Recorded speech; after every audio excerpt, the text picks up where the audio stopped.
Toujours selon notre histoire, les chambres de Barabar et Nagarjuni seraient de simples abris offerts il y a 2300 ans par des rois à une secte de mendiants afin qu'ils se protègent de la pluie pendant la mousson.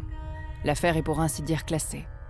Car contrairement à d'autres sites archéologiques de la région, elles ne sont ni grandioses, ni richement décorées, et c'est peut-être la raison pour laquelle elles sont si peu connues, même des Indiens.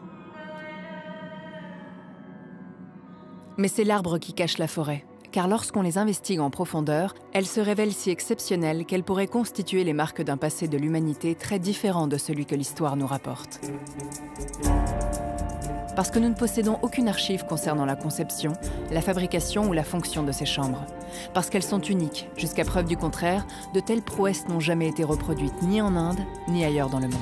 On ne peut pas se lancer sur un travail comme ça du jour au lendemain en disant bah, tiens, on va faire une grotte, etc. C'est pas possible, c'est pas un coup d'essai.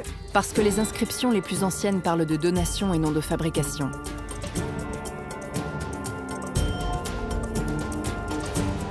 Parce qu'elles ont été réalisées avec une précision digne du monde industriel moderne. C'est d'une précision hallucinante. Aller taper sur du millimètre, on va faire ça sur de l'auscultation, on va faire ça sur de la surveillance d'ouvrages d'art. On a du mal à imaginer sur des tels volumes. Oui, c'est ultra précis. Parce que leur forme ne révèle leur réelle complexité qu'avec des scans 3D.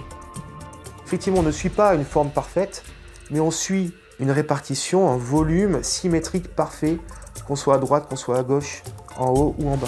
Parce que leur conception fait intervenir des savoirs mathématiques très au-delà de ceux attribués à l'Inde ancienne. Il faut maîtriser le nombre pi avec beaucoup de décimales après la virgule. Et parce qu'elle joue avec les fréquences sonores comme aucun autre endroit au monde, et que c'est peut-être là que réside la véritable clé de leur mystère.